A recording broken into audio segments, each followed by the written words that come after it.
Charles Pellegrin reporting for us there. Well, it's time now for today's perspective. And a world-renowned Oscar-nominated tenor saxophonist, Dexter Gordon, is often described as a trumpet genius, travelling across the US in the 1940s when the world was at war and segregation still in place in many parts. Gordon ended up in prison both in the US and indeed here in France. In his final years, he started to write his biography, wanting to correct some misconceptions about his life and indeed his music. Well, today, his widow, Maxine Gordon, has completed what he began. She joins us now on set. Ms. Gordon, firstly, thanks so much for your time. Thank you. Now, when your husband died, you actually went to university to study African American history, to research how to put a biography in place. Sounds like a very tall order. Tell me, how did that come about and how hard was it? Well, at the time it seemed, what have I done? One of those moments. But looking back, it was really the only way I could finish the book because, first of all, he was a tenor player, not a trumpet player. What did I say? Tenor player. No, it's sorry. not your fault. Thank you. But, when you make a promise to somebody, he said, oh, if I don't finish the book, promise you'll finish. I was like, yeah, of course. But when I began to look at the history, and he was born in 1923 in Los Angeles, I said, oh, I'm not prepared. So I had to go to graduate school and study and learn how to do research. And indeed, your book is very researched. It goes back, into his generations, his forefathers, and a fascinating, unusual family, as he described it himself. But what also comes across is the level of distance you're trying to take from someone you're very much in love with. You're almost fact-checking the stories he told you. Right. I believe you sat down with his friends, going through anecdotes. Tell me, how did you work through all that? Well, what happens, especially in jazz, in life, is that you hear people tell you a story, oh, I was there. And then when you really ask other people or do research or look at photos, they weren't there.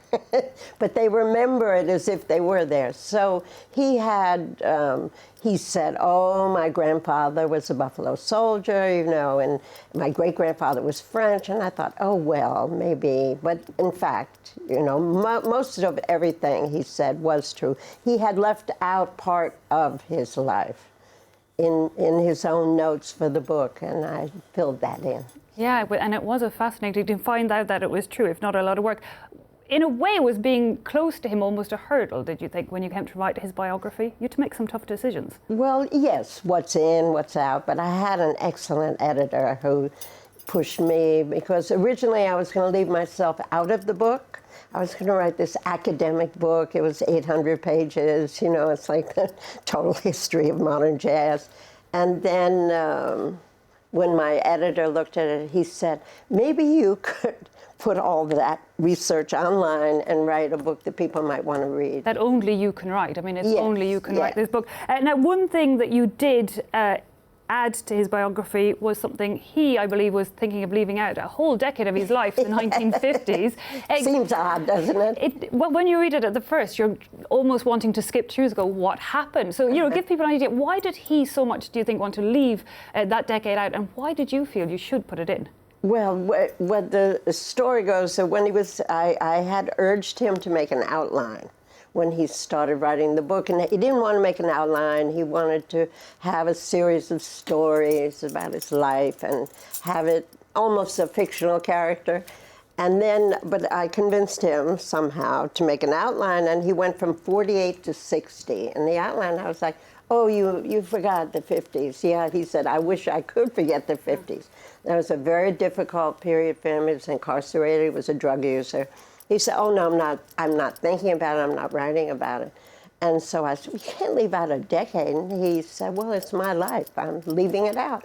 But when I looked at writing the book or thought about writing it, I said, I have to fill that in. And I spoke to friends of his who said, yeah, you have to tell that story. So I didn't feel like I was betrayal or anything. No, but what comes across is just how big a role, actually, the drug problem and the imprisonment of people with drug problems was in LA, and notably for jazz musicians. Give people a hint as to just what kind of an impact it had. Yeah, what happened in Los Angeles and in California is that under a health code violation, it's almost like Hong Kong. It's an antiquated health code violation saying internal possession of drugs is punishable by 90 days in the Los Angeles jail. It was a local, they used it locally. So they targeted musicians because, of course, they all hung out in this same actually small area on Central Avenue in Los Angeles, a lot of clubs. And so they targeted them, and they had this test for internal possession that was later proved to be ridiculous and, invalid. But that was years later, and luckily he had already left the country by then. Once he got off parole and was allowed to leave, he left.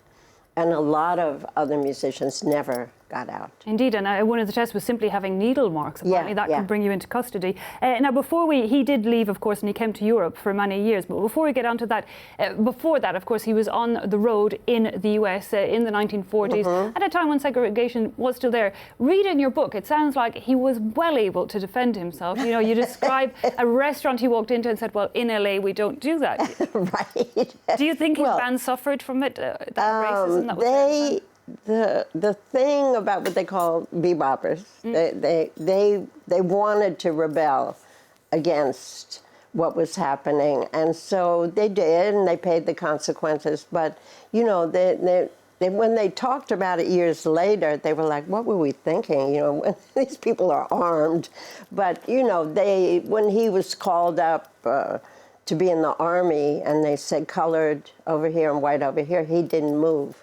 Because he said, oh, we don't do that, which wasn't exactly true, because they did have segregation in Los Angeles, but not legal like in the South. Because he had the same confidence, did he not, in his music? He seems to have gone on the road very, very young and, got to play with Louis Armstrong and quickly quit, saying that he wanted to go out on his own.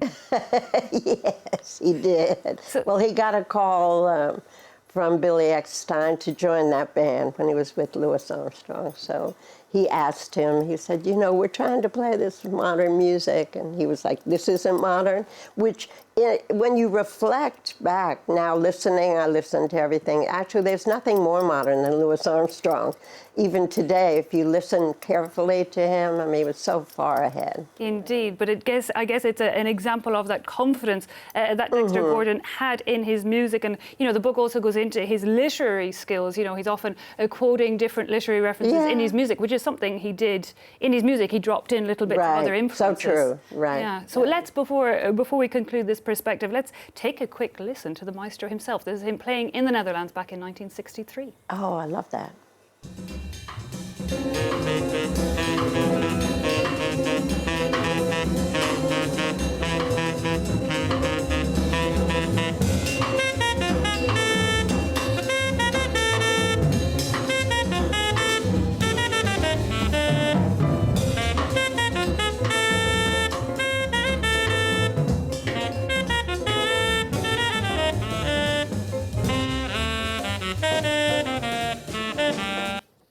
Now, Ms. Gordon, just listening to it there, you say you love that clip in particular? Yeah, no, the sound, he sounds very good, which he normally sounded very good. But, the band and then think about, I didn't know him then. So I like to look at that. I only met him in 75, only. In 75. And just briefly, tell us what it was like to meet him and to live with him from then on.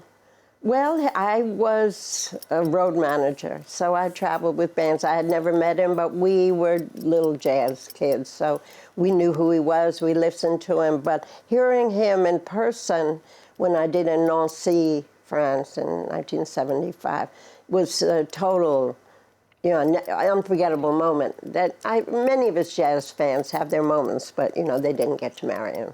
No, quite unique in that. Well, there's so much. We haven't managed to discuss his years here in Europe, his, French heritage, but we're going to have to do there, Miss Maxine Gordon. Thanks so much for coming into the studio. Thank you.